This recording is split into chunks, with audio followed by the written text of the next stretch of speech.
es muy empinado.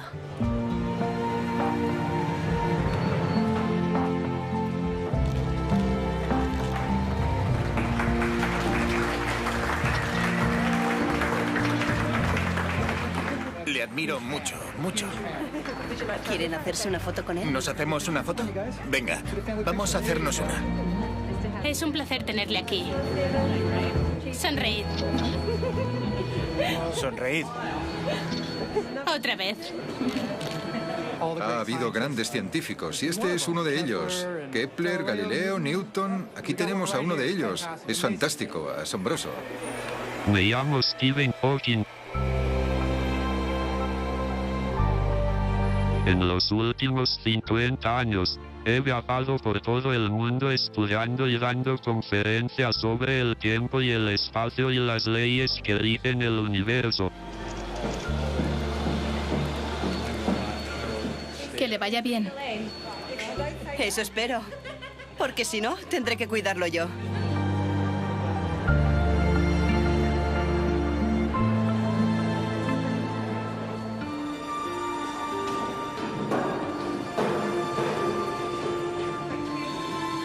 Esta película es un viaje personal por mi vida, narrado con mis propias palabras. Acompáñenme y les enseñaré cómo vivo y trabajo hoy en día. Y les contaré cómo me convertí en lo que soy.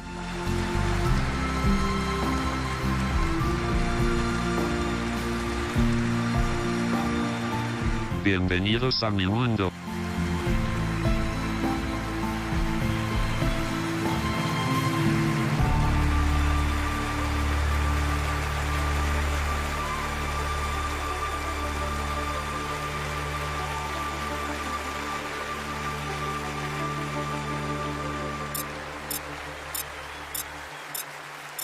Stephen Hawking. Vida de un genio.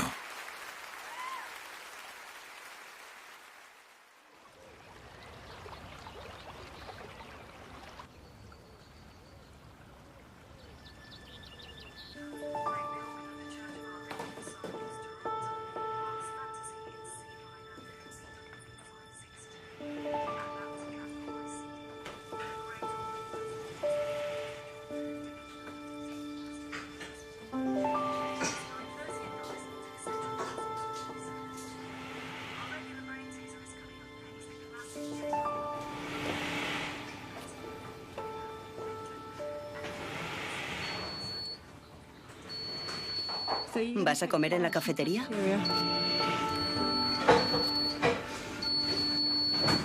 Lo que tú quieras. Sí. Tendré que llamar a Judith.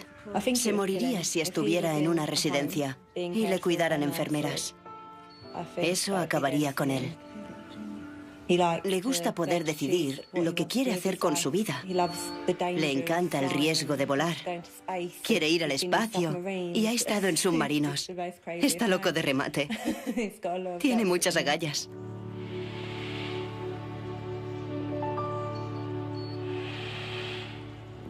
Por aquí está el cuarto de la enfermera.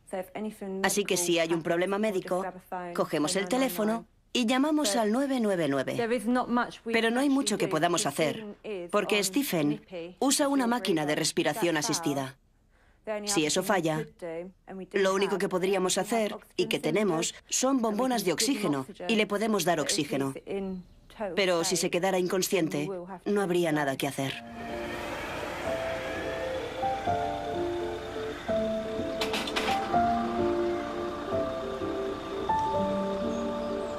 He vivido unos 2/3 de mi vida con la amenaza de la muerte siempre presente.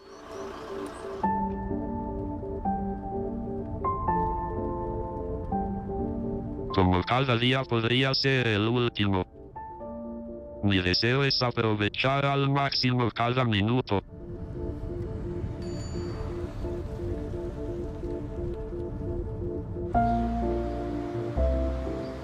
Aunque tengo 71 años, aún sigo yendo a trabajar a la Universidad de Cambridge. ¿Nos vemos luego? ¿Disfruta de las compras? Tener la mente activa ha sido vital para sobrevivir, así como mantener el sentido del humor. Hola, Judith.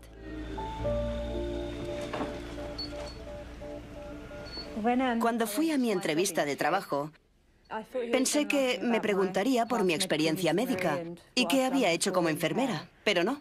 Me preguntó si sabía hacer huevos escalfados.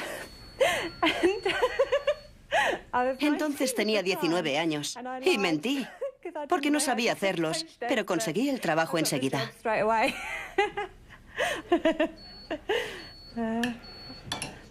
Ya no me parece que vaya a trabajar.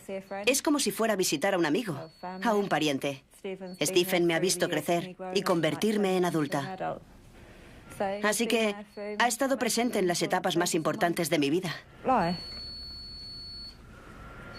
He tenido una vida muy privilegiada gracias a Stephen. ¿Te gusta estar conmigo? Tal vez.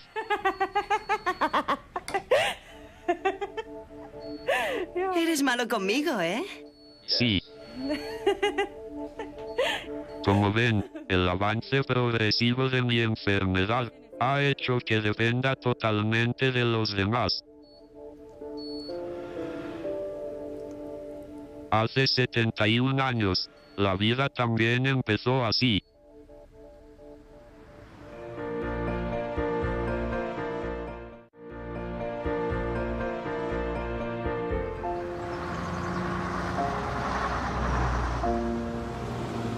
Nací en 1942, justo 300 años después de la muerte de Galileo. Mis padres estudiaron en la Universidad de Oxford. Mi padre hizo medicina. Después, se especializaría en enfermedades tropicales. Se suele decir que la infancia de una persona es un indicio de cómo será esa persona. Tal vez mi hermana mayor, Mary, me recuerde mejor. Recuerdo que Stephen era muy listo. Siempre experimentaba. Mi padre me hizo una casa de muñecas y Stephen le instaló la fontanería y la luz. Le gustaba ganar. Le gustaba ganar en todo. Todos aprendimos a jugar a las damas. Le gané una vez a las damas y enseguida aprendió a jugar al ajedrez y nunca le volví a ganar.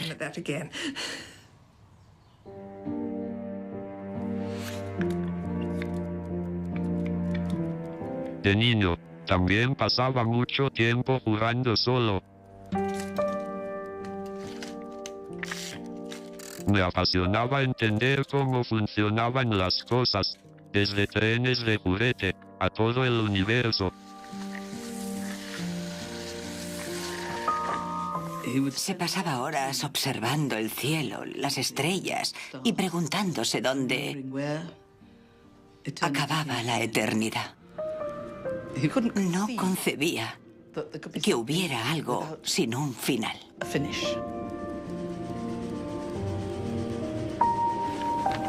La vida en casa siempre fue estimulante para mí y mis hermanos. Mis padres eran intelectuales y, lógicamente, esperaban que sus hijos les imitaran. Mis padres se relacionaban con los intelectuales de Highgate, Hampstead, en ese tipo de ambiente. Siempre hablábamos, todos hablábamos, debatíamos. Discutíamos mucho sobre teología y eso es genial para los niños porque no necesitas ningún dato.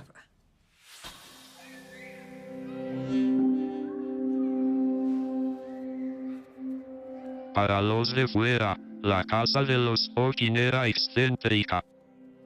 Pero para mí, era un lugar donde mi mente se ponía a prueba continuamente. Había libros por todas partes. Las librerías estaban atestadas. Encima de las hileras de libros había más libros, hileras de libros en todos los espacios libres. Era una casa poco convencional, una en que los niños tenían mucha libertad. Y recuerdo que me quedaba alucinado con las conversaciones durante la comida. Hablaban de temas de los que en mi casa nunca se hablaba. De sexo, homosexualidad, argumentos a favor y en contra del aborto y otros temas que eran poco habituales. Durante la adolescencia, mis padres me enseñaron a cuestionarme siempre todo y a pensar a lo grande. Stephen ideó a principio de los años 50 no solo uno, sino 2 ordenadores que montamos desde cero. De fondo medía como la mitad de una nevera, pero era tan alto y tan ancho como una. Resolvía los problemas lógicos planteados en binario. Si esta condición es verdad, y esa es verdad, o si lo es esa otra, entonces, y te daba ese resultado de ese entonces. En el colegio, mis compañeros me pusieron un apodo: Einstein, aunque nunca estuve entre los primeros de la clase. Quiero pensar que era una clase muy inteligente.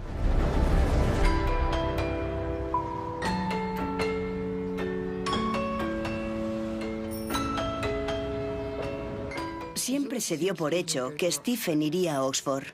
Mis padres habían estudiado en Oxford y él era muy listo, así que nunca dudamos de ello. Él y mi padre disentían en lo que él debía estudiar. Mi padre creía que era buena idea que estudiara medicina, pero a Stephen no le atraía la medicina. Habría sido un médico horroroso, así que llegaron a un pacto. Acordamos que haría la carrera de Ciencias Naturales, la especialidad de Física. Por entonces, la actitud predominante en Oxford era muy antitrabajo. Debías ser inteligente sin esforzarte, o aceptar tus limitaciones y conseguir una licenciatura, sin más. Esforzarte para sacarte mejores notas era cosa de alguien gris, el peor epíteto en el vocabulario de Oxford. Steve y yo entramos en esa categoría. No había necesidad de esforzarte o fingir que lo hacías. Y Steve era un chico muy gracioso. Sabía apreciar los chistes y los contaba a todas horas. Y el humor espontáneo era su punto fuerte.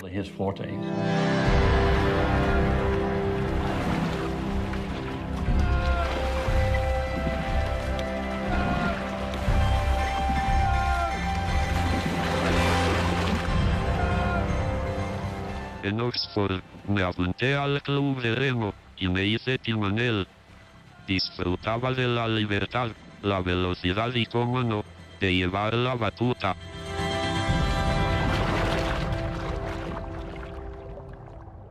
El club de remo también me introdujo en uno de mis pasatiempos preferidos en Oxford: ir a fiestas.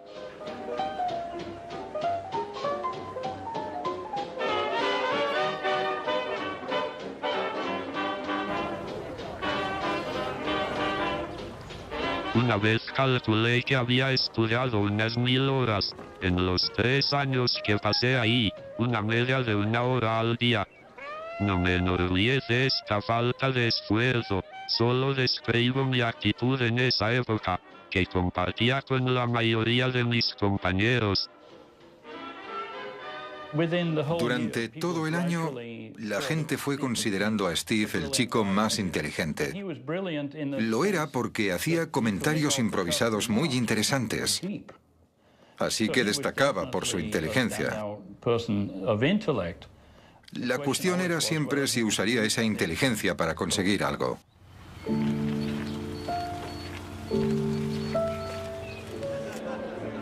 Esta noche, soy el invitado de honor en el lanzamiento de un superordenador llamado Cosmos, en Cambridge. Cosmos es uno de los ordenadores más potentes del mundo, y nos permitirá comprender mejor nuestro lugar en el universo.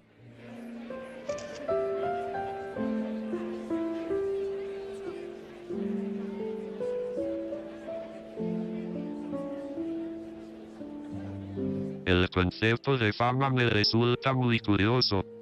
En mi opinión, soy un científico que ha tenido la suerte de trabajar en algunos de los misterios fundamentales del universo. A veces me pregunto si soy tan famoso por mi silla de ruedas y discapacidades, como por mis descubrimientos.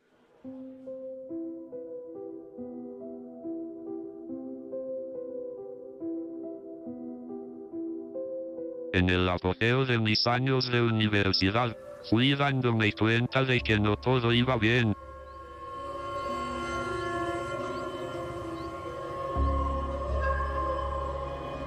Durante mi último año en Oxford, había notado que mis movimientos se hacían más torpes. Y me caí 1 o 2 veces sin motivo aparente. Pero entonces, una noche, bastante tarde, ocurrió algo más grave. Recuerdo cuando Steve se cayó por las escaleras. Cayó hasta abajo del todo.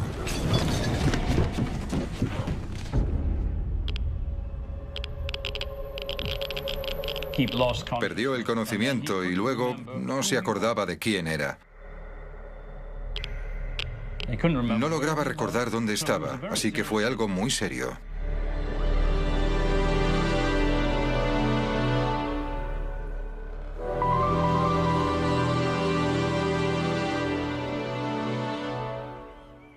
Al recordar esa caída, veo que entonces no me di cuenta de que era una señal de alarma de lo que iba a ocurrir. Pero me recuperé, y enseguida me centré en cosas más urgentes. Pese a mi actitud relajada ante el estudio, me licencié con matrícula y pasé de la Universidad de Oxford a la de Cambridge para empezar mi doctorado. Ni me imaginaba que no tardarían en diagnosticarme una enfermedad paralizante, que me cambiaría la vida para siempre.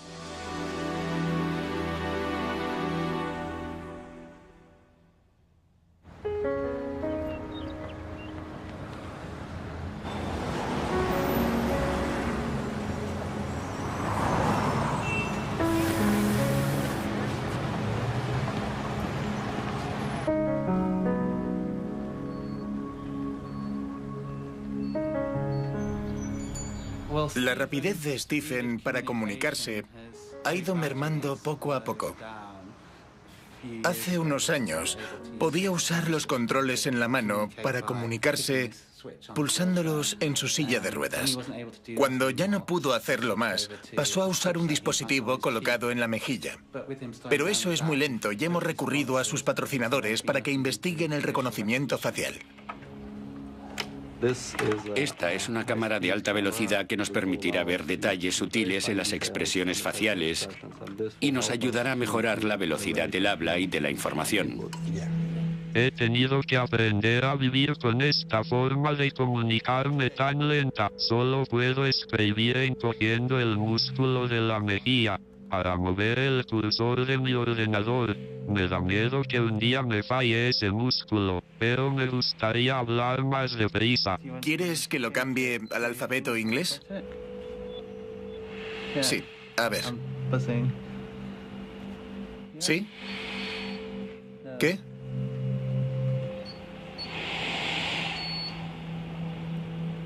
¿Te parece bien, Stephen?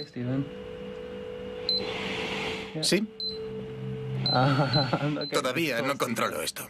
A veces se equivoca y lo borra. Y luego vuelve a equivocarse y lo borra. Es frustrante verlo. Y también ves la frustración en su cara. Confío en que la generación actual de expertos en software pueda aprovechar el poco movimiento que me queda en la cara y conseguir que me comunique más deprisa. Tu software actual está un poco anticuado, muy anticuado, pero estás acostumbrado a usarlo. Así que hemos cambiado el método por el cual se preverá tu siguiente palabra. Acierta bastante la palabra correcta que quieres usar, aunque falten algunas letras. Esta es una versión mucho mejor que la anterior.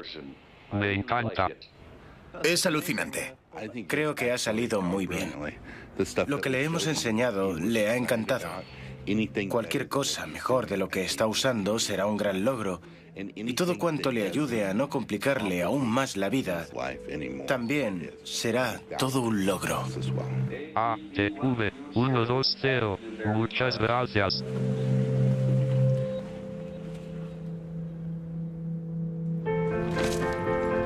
En 1962, A los 20 años, cuando llegué a Cambridge para empezar mi doctorado, me moría por hacerme oír, mientras me embarcaba en mi primer reto científico de verdad.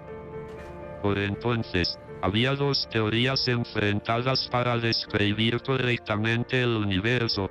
La teoría del estado estacionario afirmaba que el universo había existido siempre y existiría para siempre. Pero había otra idea más emocionante. La teoría del Big Bang sugería que el universo había surgido con una gran explosión. Decidí intentar arrojar algo de luz en cómo se produjo el Big Bang.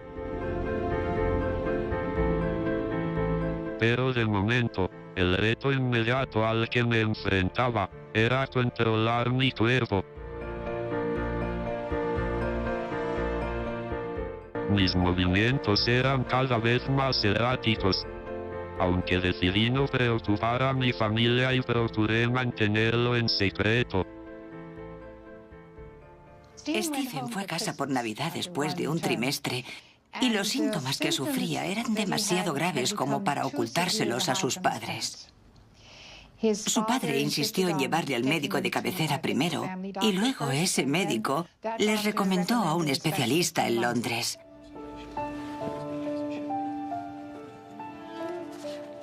Después de Navidades, Stephen y su padre fueron al hospital St. Bartholomew en Londres. Estuve en el hospital 2 semanas, donde me sometieron a multitud de pruebas muy desagradables. Me tomaron una muestra muscular del brazo y me colocaron electrodos. Después, me inyectaron un líquido en la columna y me hicieron rayos X. Al final, me diagnosticaron esclerosis lateral amiotrófica, conocida también como enfermedad de la motoneurona, o ELA. El pronóstico no fue bueno. Me dieron de 2 a 3 años de vida. Siempre nos costó saber cómo se lo tomó Stephen, porque era algo de lo que no hablaba. Si no puedes hacer nada al respecto, supongo que no quieres hablar de ello, ni que los demás hablen de ello. Sí parecía muy deprimido, y no creo que emocionalmente lo aceptara. La familia se vino abajo. Fue un shock para todos. Mi tía se quedó de piedra y todos creíamos que él no duraría mucho tiempo.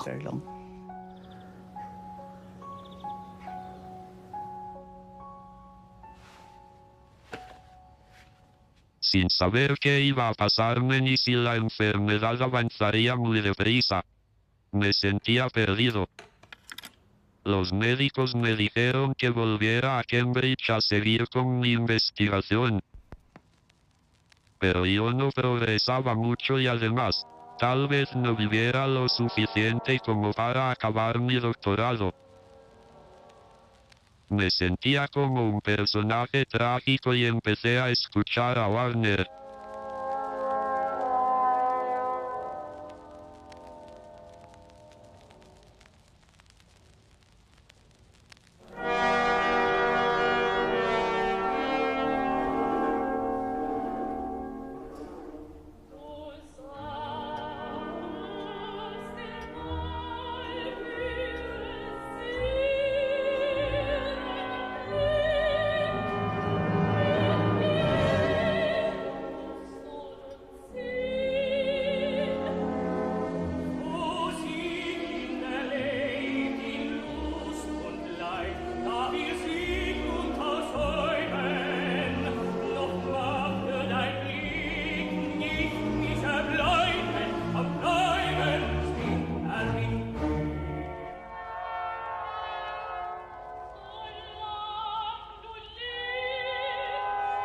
El anuncio de la muerte de Warner me impresionó mucho cuando lo oí por primera vez, ya que acababa de desarrollar la enfermedad de la motoneurona.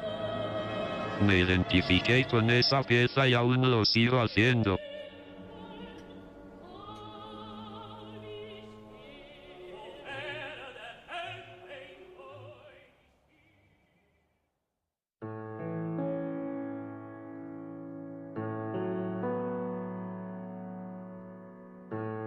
Pero resulta que no me morí. Al principio, la enfermedad parecía avanzar muy deprisa. Pero conforme pasaba el tiempo, pareció ir frenando. Y yo también empecé a avanzar con mi trabajo. Pero lo decisivo fue enamorarme de una chica llamada Jane Wilde, que había conocido en la misma época en que me diagnosticaron. Eso me dio una razón para vivir. Era muy divertido, era excéntrico. Me atrajo muchísimo su amplia sonrisa y sus preciosos ojos grises. Creo que me enamoré de él por eso. Íbamos a desafiar a la enfermedad, a los médicos, e íbamos a desafiar el futuro. Jane era preciosa y buena, y pareció no desanimarse ante la cruda realidad de mi enfermedad.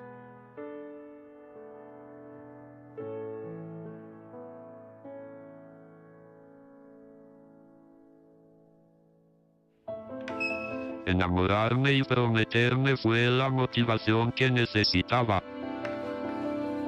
Si me iba a casar, tenía que buscar un trabajo y para ello, debía acabar mi doctorado.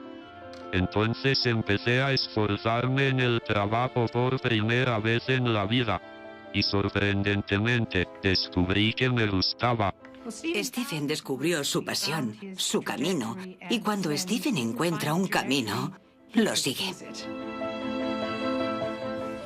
Fue muy emocionante, porque había estado muy deprimido y ahí estaba, con un aliciente nuevo. Tal vez, al darme cuenta de que no me quedaba mucho tiempo, me esforcé al máximo para resolver la gran incógnita en cosmología a principios de los años 60. ¿Tenía el universo un principio, o no? Muchos científicos se oponían a la idea de un Big Bang, porque eso implica un momento de creación, la mano de Dios. Pero para mí, la religión no tenía nada que ver con la física, así que me preguntaba si el Big Bang podría haber tenido lugar por sí solo, sin la necesidad de un Dios que lo creara. La clave estaba en la teoría de los agujeros negros.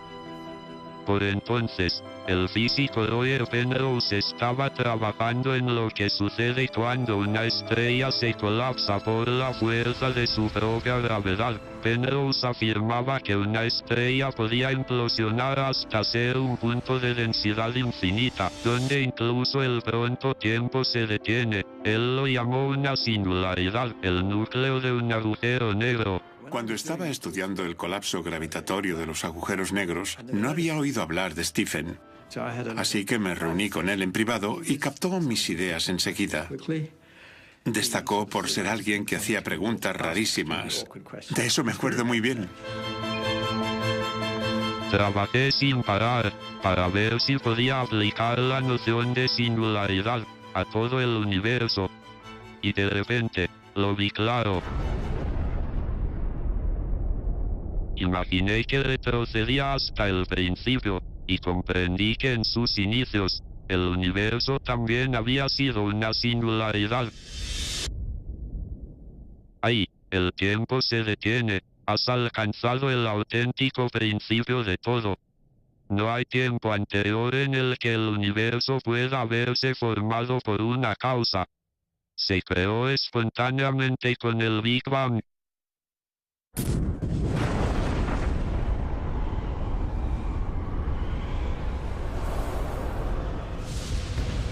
Lo que Stephen hizo fue demostrar que había un estado singular que no podía proceder de un universo previo. Podemos decir que es una teoría que afirma que el universo tuvo un principio.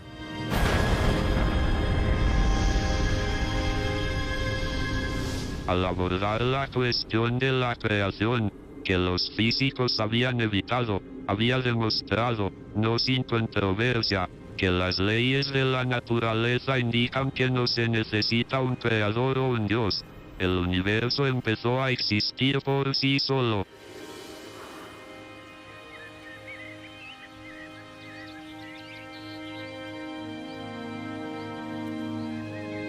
Mis descubrimientos sobre el Big Bang y el posible principio del universo me dieron los resultados necesarios para darle un empujón a mi doctorado. Solicité una beca de investigación para la Universidad Umbilicus y me la concedieron. El dinero de la beca significaba que Jane y yo podríamos casarnos, cosa que hicimos en julio de 1965. Hubo gran cantidad de invitados en esa pequeña capilla. Stephen andaba con un bastón y estaba perdiendo la fuerza de los brazos. Fuimos de luna de miel al norte del estado de Nueva York, a un congreso de física en la Universidad de Cornell. Y ahí descubrí a una divinidad en la vida de Stephen, con la que compartía mi matrimonio, la física.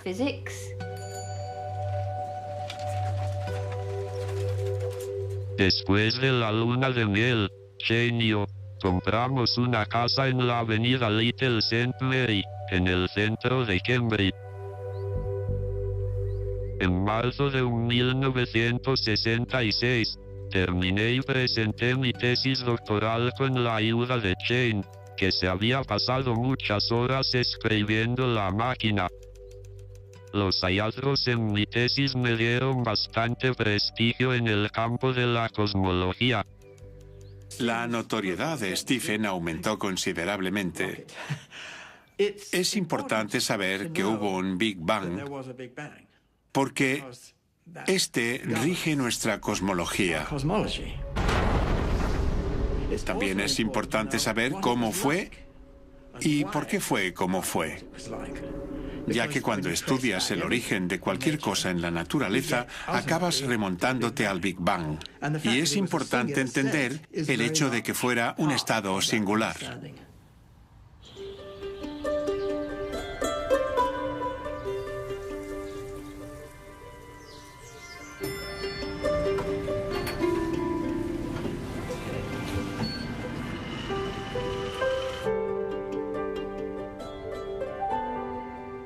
Voy a hacer un resumen de mi tesis, si te parece bien.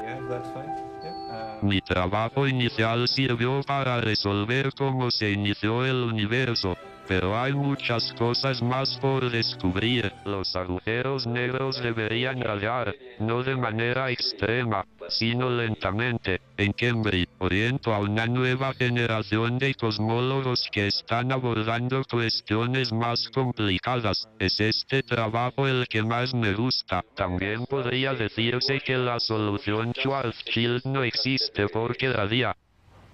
Tendré que darle vueltas. Él está en su despacho todos los días y está ahí para los alumnos de doctorado. Es genial. Está a nuestra disposición si queremos. Es un gran privilegio.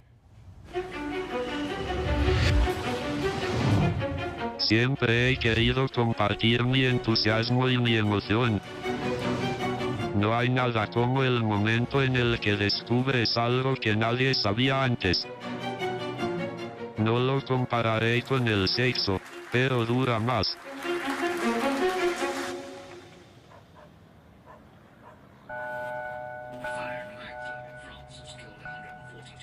Mi siguiente gran descubrimiento tuvo lugar cuando menos me lo esperaba. En otoño de 1970, había centrado mi investigación en los agujeros negros. Para entonces, Jane y yo teníamos 2 hijos. Robert, de 3 años, y Lucy, que acababa de nacer.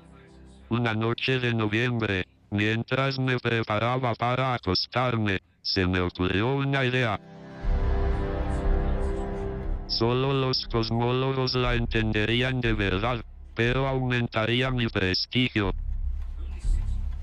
Yo estaba sentada en un lado de la cama y Stephen estaba sentado en el otro lado, peleándose con sus botones. Y esa noche le costó más de lo normal. De modo que acabé de darle de comer al bebé y entonces me dijo: creo que he resuelto un problema. De pronto, tuve una revelación sobre lo que ocurre cuando colisionan 2 agujeros negros y se funden. Me di cuenta de que el área de la superficie del nuevo agujero negro solo puede aumentar, nunca disminuir de tamaño. Esto puede parecer un descubrimiento rebuscado, pero revelaba algunas propiedades fundamentales del universo. Aunque pocos físicos lo entenderían en esa época, para mí fue muy emocionante. Estaba escribiendo la Biblia de los agujeros negros. Ahora sí que llamaría la atención. Supe que había hecho algo muy importante, así que me emocioné muchísimo. Este hallazgo le dio un gran prestigio en el campo de la física. Ya le consideraban alguien con un gran potencial, pero ahora era artífice de un descubrimiento.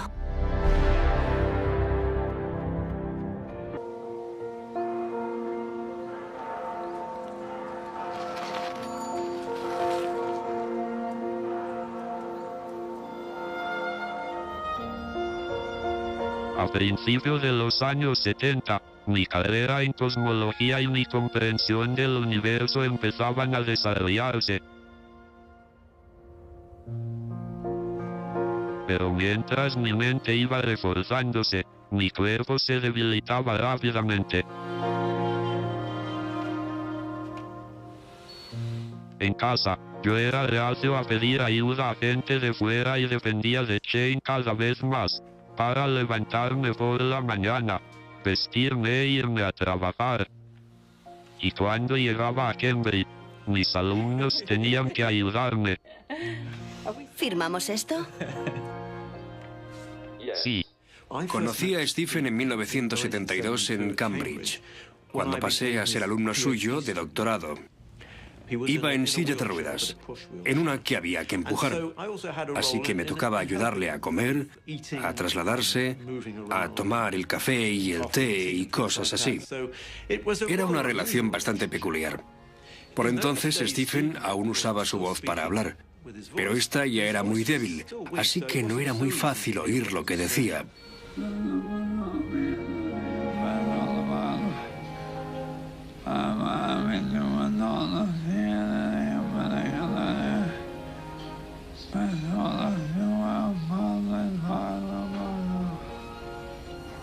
De hecho, cuando viajaba con Stephen, solía ser su intérprete.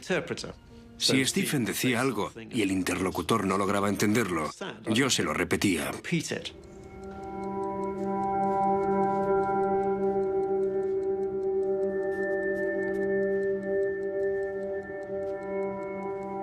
Pese a que cada vez me sentía más atrapado en mi cuerpo disfuncional, por suerte mi mente no se vio afectada.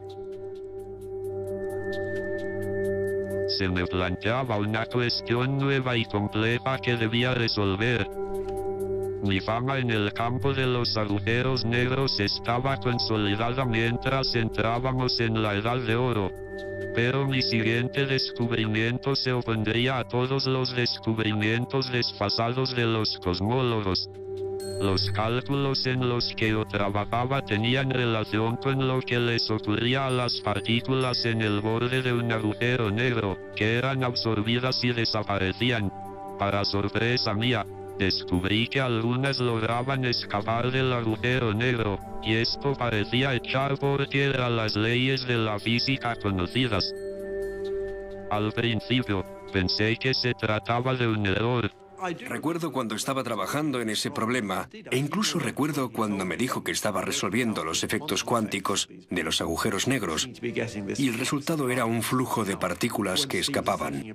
Cuando Stephen le da vueltas a un problema, se obsesiona con él. Fue una época muy intensa. Podía estar rodeado de niños y no darse cuenta de lo que pasaba, porque era como el pensador de Rodin, con la cabeza entre las manos, y normalmente acompañado por la música de Wagner a todo volumen.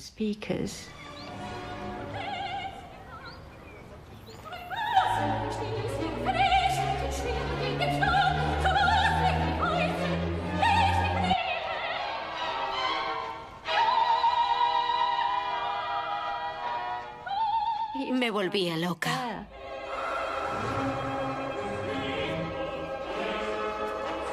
Por fin, Tras meses de trabajo exhaustivo, descubrí lo que buscaba.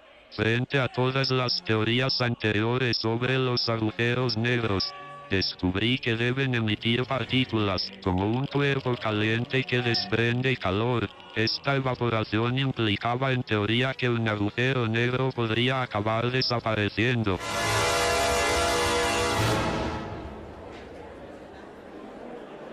Anuncié mis descubrimientos el día de San Valentín de 1974 en un congreso de cosmología en Oxford, ante una sala abarrotada.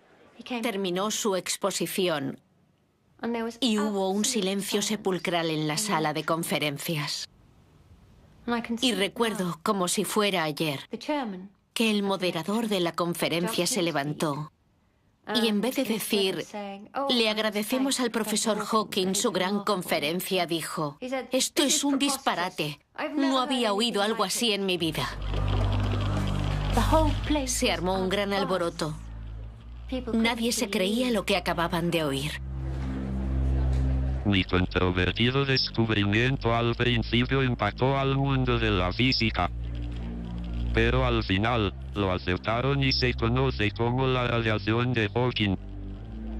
Me enorgullece haberla descubierto. Fue un resultado importantísimo, porque unificó la teoría de la relatividad, la teoría cuántica y la termodinámica. Y la física se basa en unificar ideas. Estos tres campos parecían unirse, y fue la primera vez que veíamos ese tipo de unificación. De vez en cuando en la física se obtienen resultados así. Es maravilloso. Es como disfrutar de un caramelo en la boca. Me sentí muy orgullosa de lo que Stephen había conseguido. Después de anunciar mi teoría de la radiación y de un descubrimiento posterior de agujeros negros que explotan, recibí gran cantidad de premios internacionales. En la primavera de 1974, me admitieron en la Royal Society, una de las organizaciones científicas más prestigiosas que hay. Mi nombre estaba junto al de Isaac Newton y Charles Darwin. Un año después, recibí la medalla de oro de la ciencia de manos del Papa Pablo VI. A los 32 años, me entusiasmaba haber recibido premios tan importantes, y se avecinaban nuevas y emocionantes oportunidades.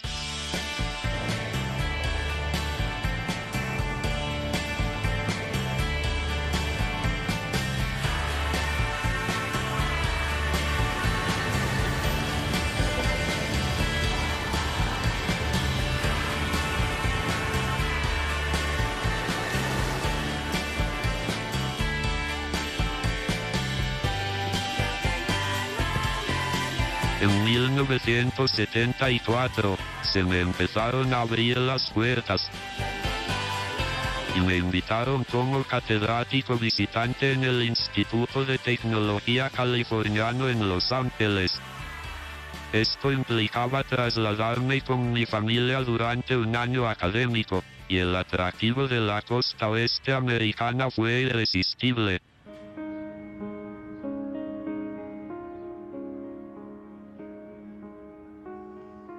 Estábamos en plena revolución sobre las aplicaciones de la física cuántica a los agujeros negros. Yo confiaba en que fuera un año con grandes resultados científicos a cargo de los científicos del instituto, de mi grupo de investigación y otros. Y sobre todo, gracias a Stephen. La vida en California era muy distinta a Cambridge. Cobraba un buen sueldo y tenía una gran casa a un paso de la universidad. En Norteamérica parecíamos estar en otro planeta. Llevábamos una vida de lujo. No repararon en gastos para que estuviéramos a gusto. Y a Stephen le regalaron una extraordinaria silla de ruedas eléctrica. Aunque disfrutábamos de todas las comodidades que Norteamérica podía ofrecernos, cada vez era más evidente que las obligaciones de Shane en casa eran demasiadas. Cuidar de dos niños pequeños e intentar lidiar con mi minusvalía, que iba a más, le causaba mucho estrés. No estaba preparada para lo que se me venía encima. Y entonces se me ocurrió algo genial. Si íbamos a ir a California y también iban a ir estudiantes, ¿por qué no ofrecerles una cama en casa a cambio de que ayudaran a Stephen? No es la relación normal entre el alumno y su director de tesis. Pero para mí fue un buen trato, ya que no pagaba alojamiento a cambio de ayudar a Stephen en casa, a bañarle, a ayudarle con las comidas y cosas así. Pero la emoción de una vida nueva en California se vio interrumpida de golpe por la enfermedad de la motoneurona. Los síntomas físicos empeoraron considerablemente. Este año dejó de poder usar las manos. Cuando llegamos, aún escribía ecuaciones, aunque con dificultad. Pero a finales de año ya no podía. Así que, en cuanto a su evolución física, fue una época muy complicada. Por otro lado, en cuanto a su desarrollo mental, como había perdido el uso de las manos, fue desarrollando métodos de pensar únicos, manejando formas y topologías en su cabeza y avanzando mucho más que el resto de nosotros. Al perder la destreza de las manos, me vi obligado a viajar por el universo en mi mente y a intentar visualizar cómo funcionaba. Se movía a la velocidad de la luz, a través de las fronteras del conocimiento, y veía cosas que nadie más veía. La discapacidad le obligó a tomar otro rumbo, a moverse en otras direcciones.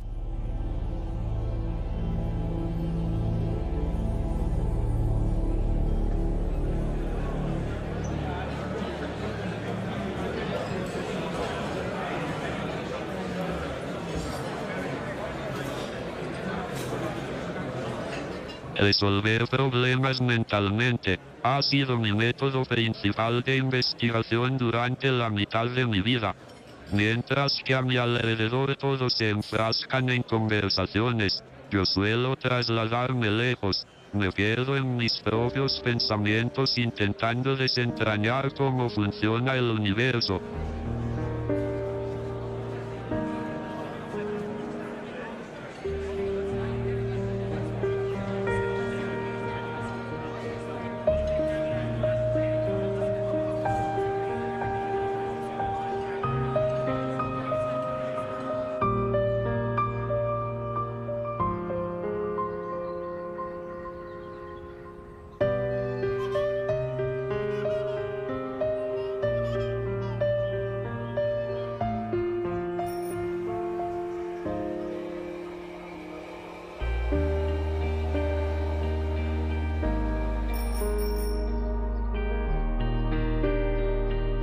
Cuando volvimos de California en el verano de 1975, el futuro conviviendo con mi enfermedad parecía incierto.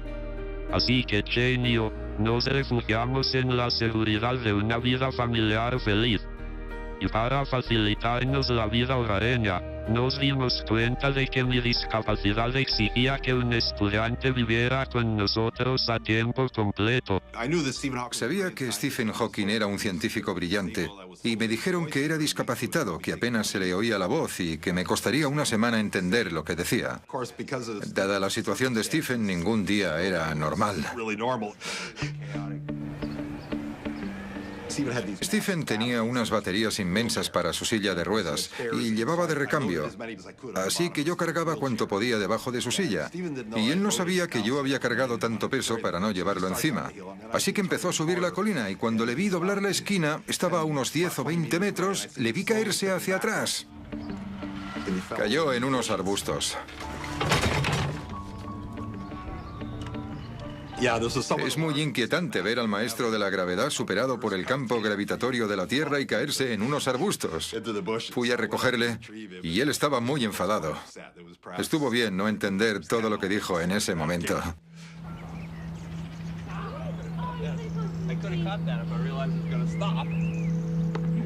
Aunque mi creciente minusvalía afectaba a mi vida cada vez más, Me negaba a aceptar los cuidados de una enfermera. Me convencí de que podía formar un equipo de gente que me cuidara a su modo. No teníamos enfermeras en el departamento. Eso era parte de mi trabajo. Tenía que cuidarle. ¿Quieres contestar a esta? Sí. Tenía que sonarle la nariz, retirarle el pelo si le tapaba los ojos. Y me daba cuenta de que cuando comía o bebía, podría encontrarme algún día con un problema y muy grave, porque yo no tenía formación como enfermera. Le daban ataques de tos muy fuertes y daba la sensación de que se iba a ahogar y a morirse. Me sentía responsable de cuidarle lo mejor posible. Pero a veces daba miedo pensar en qué podía pasarle. Una noche, Stephen había tenido un ataque de asfixia horroroso y yo no sabía qué hacer. Y todo tembló. Las ventanas se agitaron, las puertas temblaron. Fue una experiencia aterradora y podía haber sido grave. Aunque yo vivía y trabajaba como quería, no me di cuenta de la presión a la que sometía a los que me rodeaban. Sobre todo a mi mujer, Jane. Empecé a sentir que nuestra situación tenía dos caras.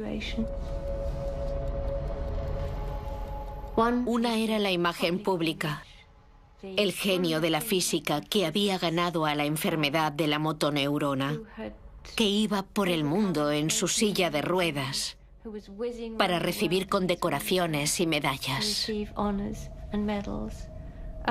Y la otra cara, el otro lado, era la situación en casa donde a veces la enfermedad nos empujaba a nuestro agujero negro particular. El deterioro de mi salud era un recordatorio cruel de que el tiempo jugaba en mi contra. Pero pese a las presiones en mi familia, estaba decidido a cumplir una aspiración de toda la vida: escribir un libro sobre cómo había comenzado el universo. Quería que el libro lo leyeran millones de personas por todo el mundo, como el mejor bestseller vendido en los aeropuertos. Yo pensé que no saldría bien, porque los libros que suelen venderse en los aeropuertos no se parecen en nada a ese. Sin embargo, estaba seguro de que el público en general quería saber cómo surgió el universo. Hacia 1984, había terminado el primer capítulo. Inspiraba mucho interés, era un gran personaje público, así que a todos los editores de la ciudad les interesaba el libro. Teníamos un contrato listo para que lo firmara, y yo había oído que iba a estar en Chicago. Así que ahí estaba yo, esperando. Entonces su coche paró en el aparcamiento y bajó un señor. Fue hacia la puerta del copiloto y cogió en brazos lo que parecía ser un muñeco frágil de tamaño natural. Fue a buscar la silla de ruedas y colocó ese muñeco con cuidado en la silla, y de repente el muñeco cobró vida. En cuanto puso la mano en los controles, la silla se puso en marcha, dio 2 o 3 vueltas y salió corriendo. Entonces Brian me gritó. Yo ya había salido del coche y me dijo: ¿Es usted Peter Guzzardi? Le dije: sí, soy yo. Y dijo: síganos deprisa, ese es el profesor Hawking. Firmé un contrato con Peter y envié el primer borrador de mi libro. Intenté simplificar la física lo máximo que pude, y al final, me sentí satisfecho. Me pareció que estaba bastante bien. Pero a Peter no le convenció. Me decepcionó mucho. Sí, pensé, esto va a ser muy complicado. Dije, nos hemos comprometido firmemente y por Dios que vamos a hacer este libro. Así que vamos a empezar a esforzarnos y quizás se haga la luz o pase algo maravilloso.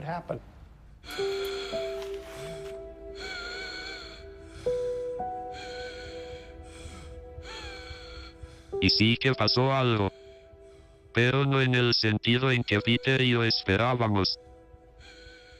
Ese verano había hecho una pausa para irme de vacaciones a Suiza.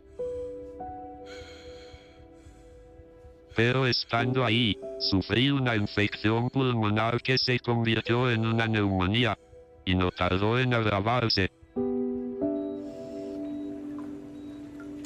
Me indujeron el coma y me conectaron a una máquina de soporte vital.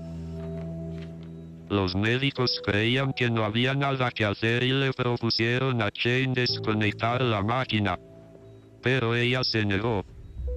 Al final, Jane insistió en que me llevaran a Cambridge. Recuerdo perfectamente cuando crucé las puertas y lo mucho que me impactó lo que vi cuando llegué allí. Y me di cuenta de que Stephen estaba muy enfermo. La cosa no pintaba bien. Se podría haber muerto. Nos dijeron que no podía respirar y sabíamos lo débil que estaba por entonces y que había estado enfermo antes. Y todos sabíamos que estaba viviendo un tiempo prestado. Las semanas en cuidados intensivos fueron las más tristes de mi vida. Sentía que siempre había luchado contra mi enfermedad y que no estaba preparado para rendirme tan fácilmente. Poco a poco, los medicamentos empezaron a dar resultado y la infección remitió. Pero los cirujanos tuvieron que practicarme una traqueotomía para poder respirar. Me hicieron una pequeña incisión en la tráquea y me conectaron a un ventilador a través del agujero de la garganta. Como consecuencia, me arrebataron la capacidad de hablar. Me enfrentaba a una vida sin posibilidad de comunicarme bien. Fue una época muy preocupante para los de su entorno. Pensábamos, ¿podrá volver a hablar alguna vez o cómo trabajará si no puede hablar? Fue una época muy desalentadora. La esperanza de acabar mi libro, o incluso mi carrera, parecía haber desaparecido. Fue muy estresante para todos, realmente estresante. Costaba mucho creer que Stephen saldría de aquello y se pondría bien.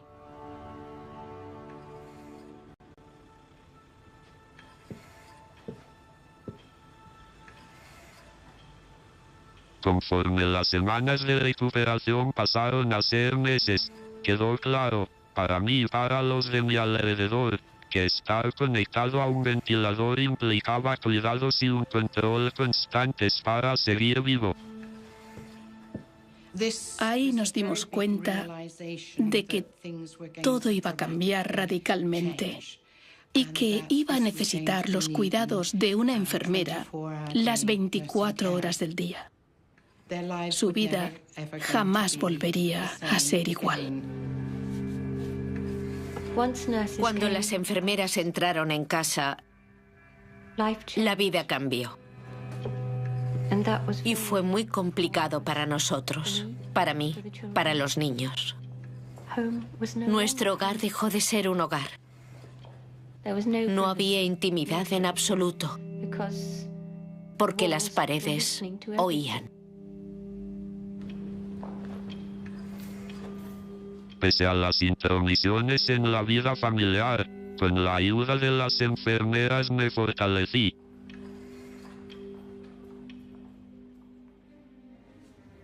Pero seguía sintiéndome atrapado en mi cuerpo. Durante una temporada, en casa me podía comunicar solo levantando las cejas cuando alguien señalaba letras en una tarjeta. La idea de trabajar y de acabar mi libro se iba desvaneciendo.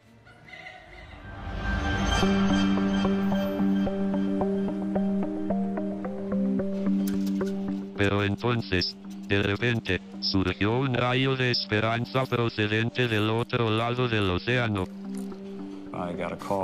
Recibí la llamada de un físico que me dijo: sé que está trabajando en sistemas informáticos para gente con ELA. En Inglaterra hay un catedrático de física que ha perdido la capacidad del habla y necesita un sistema. El sistema se llamaba ecualizador, y en la parte superior de la pantalla había filas de letras, y en la parte inferior filas de palabras. 36 palabras que se usan habitualmente. Así que él podía escoger de la parte superior o inferior. Lo aprendió muy deprisa. Me quedé boquiabierto. Lo usaba con una rapidez impresionante. Tenía el suficiente movimiento en la mano derecha como para poder clicar en el sistema informático y escribir las palabras que quería. Por fin, podía comunicarme de nuevo. Tenía ganas de recuperar el tiempo que mi enfermedad me había arrebatado. Tenía cantidad de anotaciones para Peter Uzardi, en las que le sugería cambios y aclaraciones sobre mi libro, pero necesitaba ayuda práctica con el borrador corregido, alguien que hiciera de mediador. La gente de Estados Unidos estaba hablando con el manos libres en su despacho y Stephen estaba escribiendo usando su sistema nuevo en la pantalla. Y entonces yo decía por teléfono lo que él escribía. Lo que hicimos fue improvisar. Ese sería el término correcto. No tenía ni idea de lo que pasaba al otro lado del teléfono. Parecía que convenciera a Stephen de que todo iba bien, que le ayudara a tranquilizarse si Stephen empezaba a pensar: ¿para qué pierdo el tiempo haciendo que este idiota entienda cosas tan básicas? Tras meses de trabajo, la versión corregida se terminó. Ninguno sabíamos si gustaría y se vendería. Como todos confiamos, lo único que podíamos hacer era ponerle un título: Brevísima historia del tiempo. Mandarlo a la imprenta y esperar.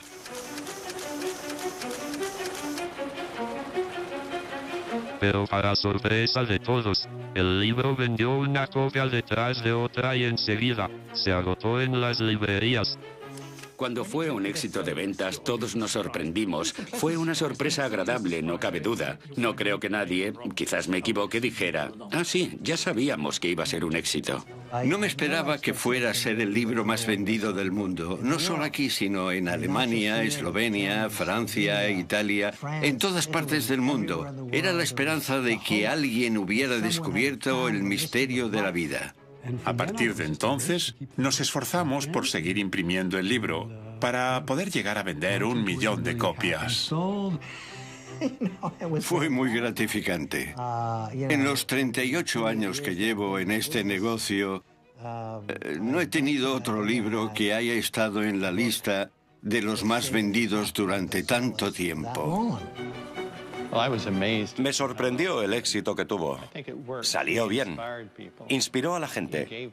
Le dio a la gente una idea general del origen del universo y convirtió este tema en un tema de conversación en todos los ámbitos de la vida.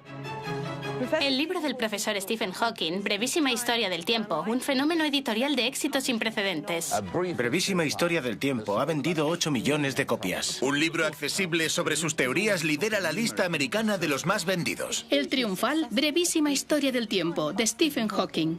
Brevísima historia del tiempo siguió en la lista de los más vendidos durante 4 años. Y entró en el libro Guinness de los récords por ello. Hasta la fecha, se han vendido más de 10 millones de copias por todo el mundo.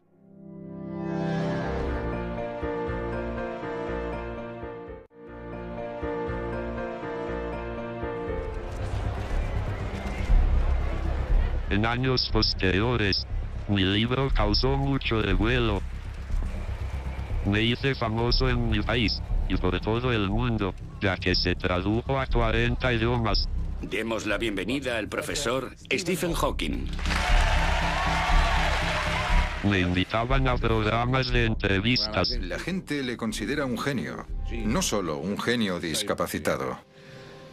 E incluso hice un cameo en Star Trek, mi serie de ciencia ficción preferida.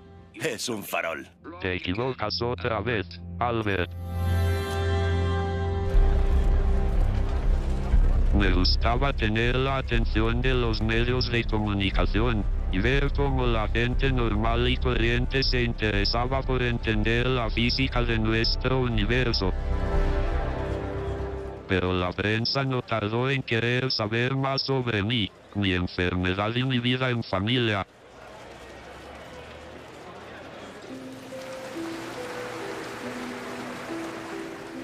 Quería ser mundialmente famoso, le encanta. Y en parte, la vida y la ciencia para él es diversión. Y la fama era divertida. Y la aceptó de un modo que tal vez no beneficiara a su familia, a sus hijos. Y esto supuso un grave problema para el matrimonio.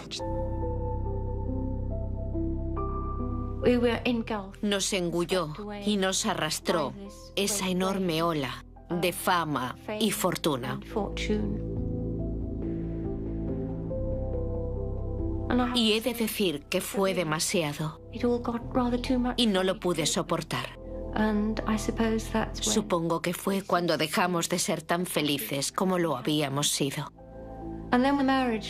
Y cuando nuestro matrimonio se rompió, sentí como si me hubieran quitado una alfombra, no solo de debajo de mis pies, sino que la tierra se había abierto bajo esa alfombra y me había tragado, porque el matrimonio había sido mi razón de ser. Y me costó algún tiempo recuperar mi propia identidad.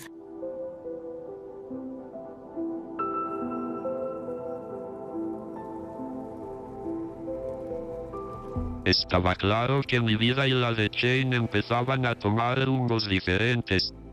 En 1990, nos separamos y nos divorciamos en 1995.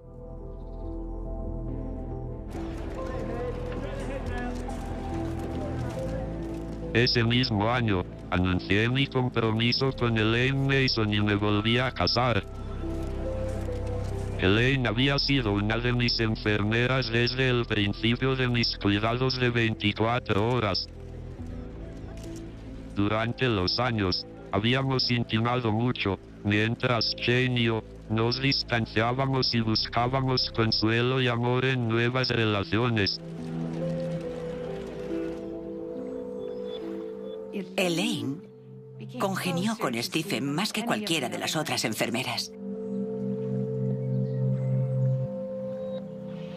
Cuando él viajaba, prefería que le acompañara ella. Forjaron una relación muy estrecha.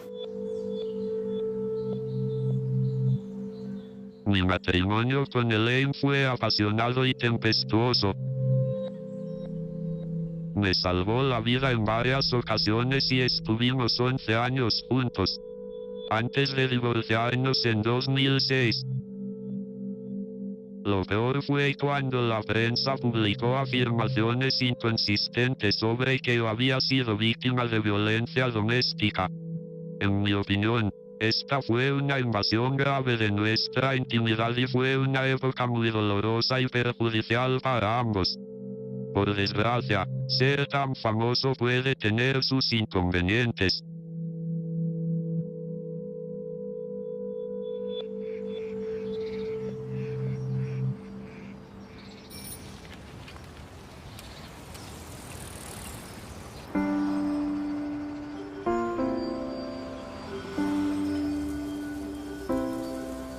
Sin embargo, tener una vida tan pública también tiene sus ventajas. En el trabajo, suelen visitarme personas famosas a quienes les interesa el espacio y el universo en el que vivimos. A veces, incluso se pasa algún astronauta. Yo obtuve la fama porque hice algo hace 43 años que simbolizó el triunfo de los humanos yendo más allá. Pero creo que a él le valoran más porque simboliza la analítica pura combinada con lo filosófico que procede de su comprensión del inicio y el fin del universo.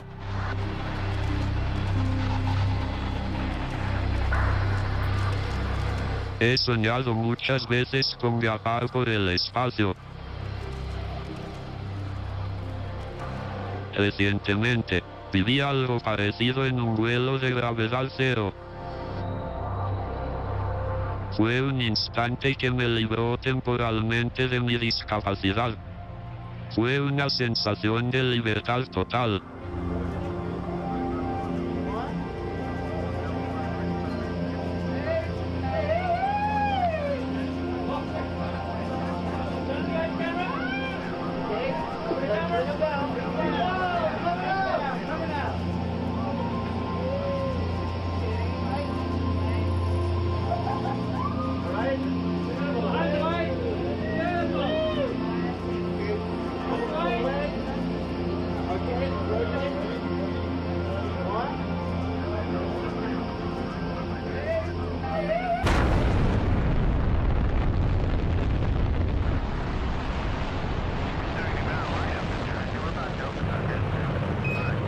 Creo que los intentos pioneros de los primeros astronautas, ¿cómo vas?, han de potenciarse.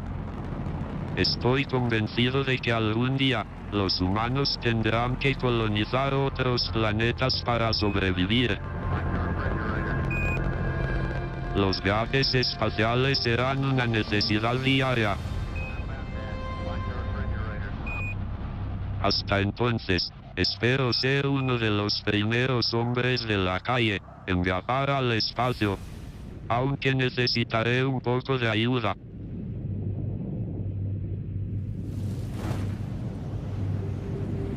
No se me ocurre una persona mejor para mandar al espacio que Stephen Hawking. Y no le hemos regalado a nadie un billete, pero fue la única persona que sentíamos que queríamos invitar al espacio.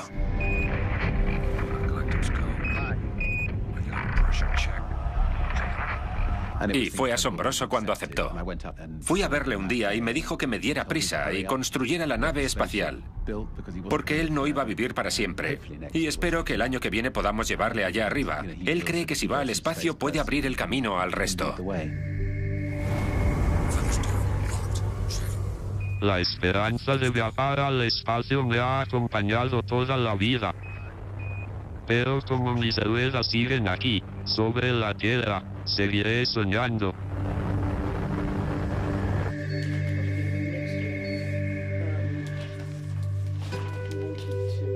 Como ahora se me considera alguien famoso, gran parte de mi tiempo lo invierto en la vida pública. Para ello, dependo mucho de mi equipo. En cierto modo soy como una guardiana. Recibo el correo de los admiradores o gente que le adora. También hay personas obsesionadas con la religión y con Dios que hablan sobre que el profesor Hawking no parece tener un Dios con el que ellos se identifiquen. Hay una gran variedad entre las cartas que llamamos de Dios.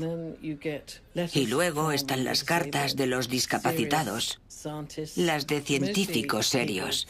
La mayoría admiran profundamente al profesor Hawking y lo que ha conseguido. Es un icono y disfruta de sus apariciones públicas, y es fantástico que siga comprometido con todo lo que le rodea.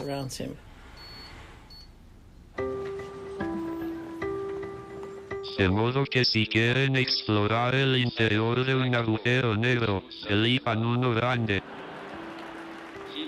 La gente ha buscado muchos agujeros negros con esa masa, pero hasta ahora no han encontrado ninguno.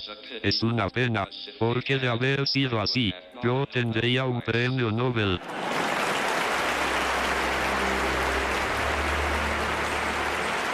Si me hubieran preguntado hace 40 años, si me imaginaba hablando ante cientos de personas y formando parte de la cultura popular, me habría reído.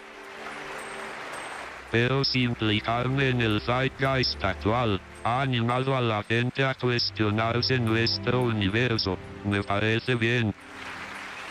¡Stephen Hawking! ¡El más listo del mundo! ¿Qué está haciendo aquí? Si buscas problemas, los has encontrado. Eso habría que verlo, joven. Está deseando enseñar a la gente con los métodos que sean necesarios. Uno no puede tomárselo muy en serio, por muy inteligente que seas o importante que sea el trabajo que realices. Jim, te llaman por teléfono. ¿Es para mí? Sí, quiere que te Dámelo. pongas. ¿Diga? Siempre que aparezco en programas de entrevistas, me planteo formas de hacer cosas diferentes y absurdas. Muchos han visto Dos tontos muy tontos y dan por hecho que yo soy así. Así que pensé, ¿no sería genial hacer algo con el hombre más listo de la Tierra? Así que, perdón. ¿Diga? Hola, Jim. Soy Stephen. ¡Caramba! ¡Stephen Hawking! ¡Increíble! Estuvo genial. ¡Fantástico! Yo me esperaba que fuera alguien muy serio. Y para él fue todo un alivio poder reírnos de la situación. Solo quería llamarte para decirte lo mucho que me alegra que te interese la teoría ecbiótica del universo. Es flipante. Pero no te molestes en explicársela. Sus cerebros diminutos no pueden captar la idea de un universo membrana. Sí, lo sé. E interpretó de maravilla las frases que le había escrito y le puso mucho sentido del humor. Tengo que irme ya. Estoy viendo Dos tontos muy tontos. Me fascina tu genialidad. Sin duda, eres todo un genio. No, tú eres un genio. No, tú lo eres. No, tú lo eres. Después de ese número, entablamos amistad. Me invitó a su casa y una de las cosas más divertidas de la noche fue que mientras cenábamos, le pedí hacerme una foto. ¿Puedes pisarme con la silla de ruedas? Así que tengo una foto haciendo un gesto de dolor. Fue maravilloso estar allí, hablar con él y hacerle preguntas importantes como ¿cuántos bosones de Higgs se necesitan para poner una bombilla? Creo que aún le está dando vueltas. ¡Cuidado! Ha sido muy divertido y también muy curioso verme retratado de tantas formas distintas. Pero quizás lo más raro haya sido ver a un actor interpretarme cuando era joven. Fue una gran responsabilidad querer interpretar esa etapa de su vida correctamente. Le habían pasado tantas cosas. Es una idea aterradora tener un cerebro que funciona bien en un cuerpo que te atrapa, que te inmoviliza.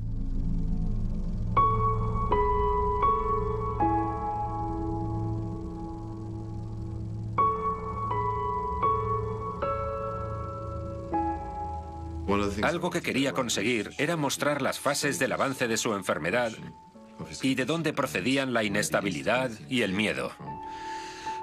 Detalles evidentes, como estar en lo alto de unas escaleras y que de pronto se convierten en un gran obstáculo. O estar en una superficie desigual. Esa sensación de vulnerabilidad. Es muy estoico. Creo que él lo vivió así cuando era joven. Se arremangó y siguió adelante. Y miren los resultados. Es obvio, se convirtió en el portavoz de ideas muy complejas.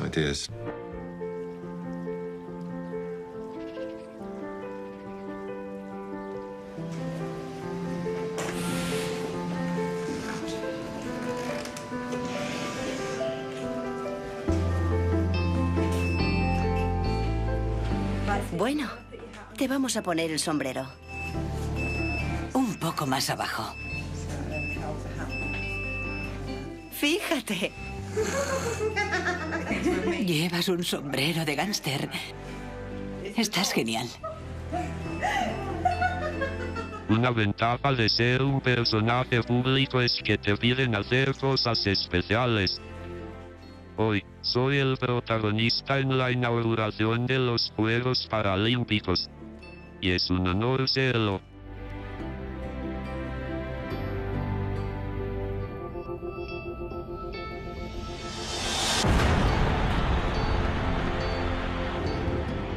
Desde el inicio de la civilización, la gente ha deseado entender el orden subyacente del mundo. Debe de haber algo muy especial sobre los límites del universo. ¿Y qué puede ser más especial que no haya límites? Y no debería haberlos para las gestas humanas. Los Juegos Paralímpicos se basan en transformar nuestra percepción del mundo. Todos somos diferentes. No existe un ser humano estándar o normal y corriente, pero todos compartimos el mismo espíritu humano.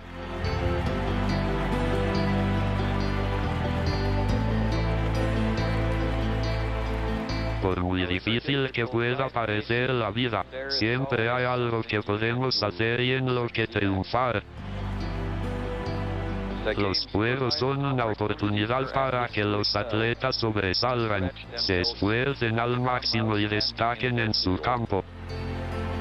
De modo que vamos a celebrar la excelencia, la amistad y el respeto. Mucha suerte a todos.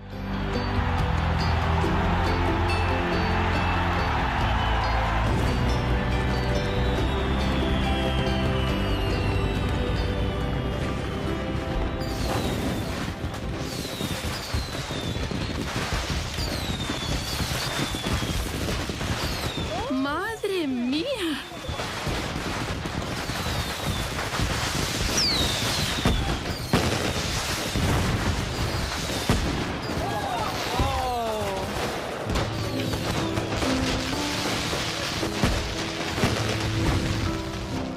Tras haber vivido 71 años en este planeta maravilloso, creo que mi mayor logro ha sido motivar a la gente a pensar en su cosmos y en nuestro lugar en él.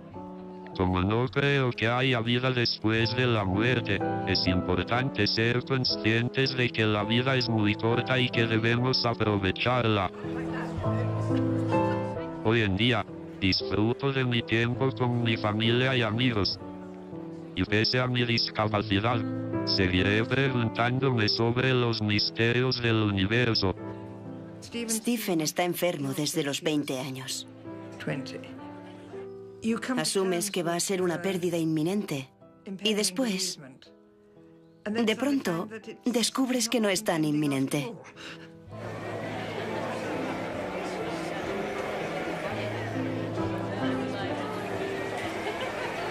Estoy segura de que le gustaría saber muchas más cosas.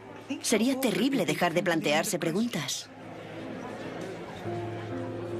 Stephen seguirá haciéndolo hasta que lo metan bajo tierra.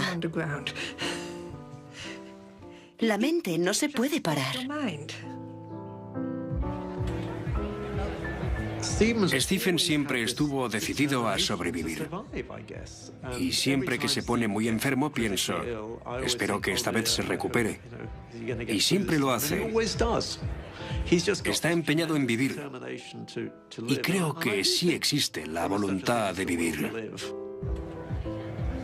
Hay varios componentes para su larga supervivencia. Para empezar, es, con diferencia, la persona más testaruda que he conocido. Es de esos pocos que pueden ver más allá de los límites del conocimiento actual y ver cómo funcionan las cosas y establecer las pautas para que otros investiguen e intenten demostrar si se equivoca o no. Recuperarme de un matrimonio roto fue muy difícil. Al principio estuvimos en contacto, pero después fue muy complicado. Aunque últimamente nos hemos relacionado más. Le llamo una vez cada 15 días más o menos. Todos esos años con Stephen fueron una parte importante de mi vida. Fueron mis años de juventud, fueron mis hijos. Y no puedo eliminarlos de mi vida. Ni tampoco querría, sería autodestructivo borrarlos. Y me siento muy orgullosa de lo que ha hecho Stephen.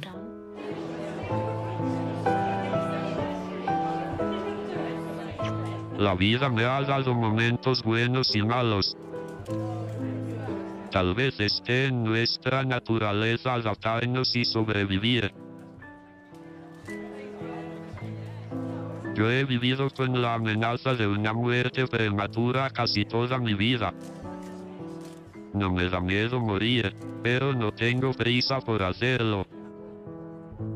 Hay tantas cosas que quiero hacer y descubrir antes.